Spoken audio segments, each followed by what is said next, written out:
ہر شخص تو ہوتا نہیں ہر بات کے قابل، ہر شخص تو ہوتا نہیں ہر بات کے قابل، ہر شخص کو ہر بات بتایا نہیں کرتے۔ یہ تخت خدا ہے اسے تم پاک ہی رکھنا، یہ تخت خدا ہے اسے تم پاک ہی رکھنا، ہر شخص کو اس دل میں بسایا نہیں کرتے۔ خاموشیوں کو جو تیری خاطر میں نہ لائے، خاموشیوں کو جو تیرے خاطر نہ لائے، اس شخص کے الفاظ ضائع نہیں کرتے۔ Next, I warmly welcome here Mr. Mohammad Ishaq Pare from Education Department to join us on the dais.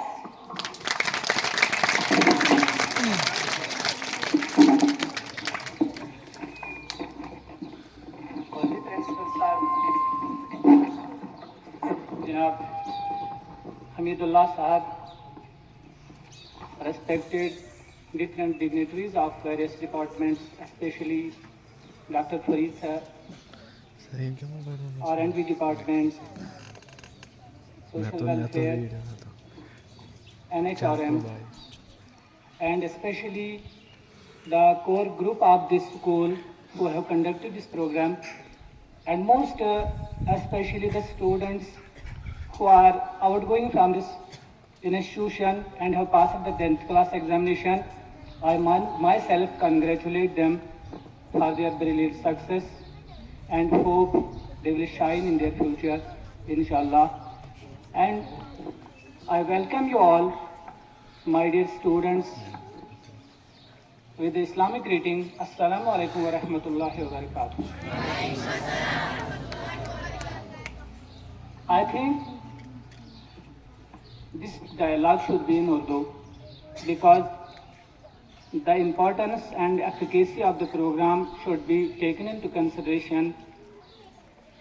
And the motto of this program is information, education, and communication. That means we have to inform you something about.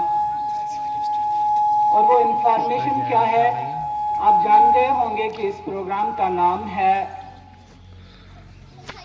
IEC about drug abuse. اور یہ جو وبا ہے اس کو ہم اکثر lightly لیتے ہیں۔ آپ بچوں سے گزارش ہے، آپ کشمیر کا مستقبل ہو، اپنے گھروں کا چشم چراغ ہو، اپنے والدین کے آنکھوں کا نور ہو، اپنے آپ کو اس بگڑتے ہوئے سماج میں بنائے رکھنا اور اس سماج کی حفاظت بھی آپ ہی کو کرنی ہے۔ الارمنگ سچویشن ہے جس کی طرف ہم آپ کو موزون کروانا چاہتے ہیں۔ اکثر ہم ان چیزوں کی طرف دھیان نہیں دیتے ہیں۔ ہم کسی بچے کو دیکھتے ہیں پڑا ہوا سڑک پہ یا گاؤں میں گھومتا ہوا، ہم نظریں پھیر لیتے ہیں، لیکن ہمارے لیے عبرت کا مقام ہے کہ ہمارا ہی ایک بچہ، ایک بھائی جس کو انتہائی مشقت سے ماں باپ نے پالا ہے تاکہ وہ بڑھاپے میں ان کے لاٹھی کا سہارا بنے گا، وہ اپنی زندگی کے مقصد سے بھاگ چکا ہے۔ اس کی طرف دھیان دینے کی ضرورت ہے۔ میں کچھ حقائق آپ کے سامنے رکھنا چاہتا ہوں۔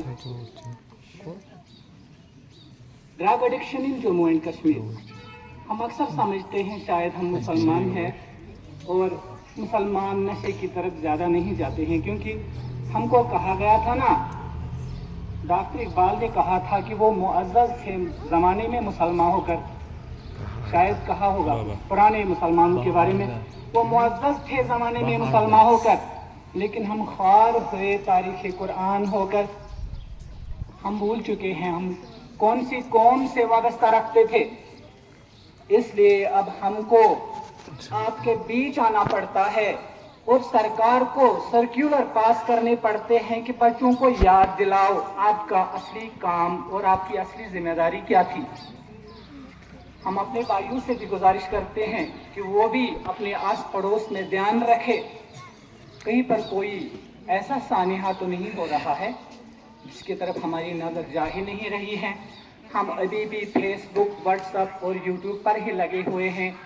ہم سوچ رہے ہیں شاید ابھی تک آگ میرے گھر تک نہیں پہنچی ہے اور میرا گھر محفوظ ہے، لیکن یہ سروے کہہ رہے ہیں یہ سروے کہہ رہے ہیں کہ آنے والے 10 سالوں میں اگر ڈرگ ایڈکشن کو نہ روکا گیا تو وہ کوئی گھر نہیں ہوگا جس میں ڈرگ ابیوزر نہ پایا جائے گا.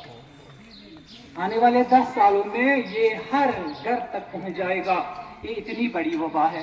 اور میرے سامنے جو سروے رپورٹس ہیں وہ سروے رپورٹس کہتے ہیں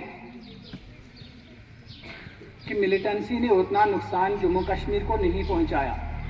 آپ سب جانتے ہو کہ کتنے جانیں گنوا دی ہم نے, کتنی دولت ہم نے گنوا دی, کتنی پراپرٹی کا نقصان ہو گیا. لیکن پھر بھی سروے کہتے ہیں, سروے کرنے والے, کہ ملیٹنسی سے اتنا نقصان جموں کشمیر کا نہیں ہوا جتنا نقصان ڈرگ ایڈکشن سے ہو رہا ہے. لیکن ہم ابھی بھی سو رہے ہیں, ہم ابھی بھی تس سے مس نہیں ہو رہے ہیں.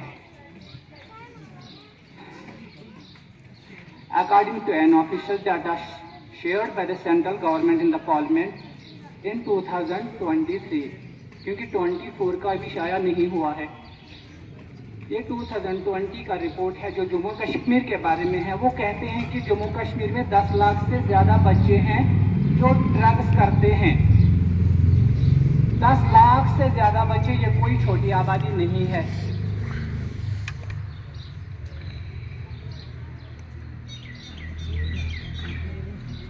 On 4 August in 2023, the Standing Committee on the Official Justice and Empowerment has conveyed in the Parliament that the official figures are much more than 10 lakhs. وہ کہتے ہیں کہ 13.5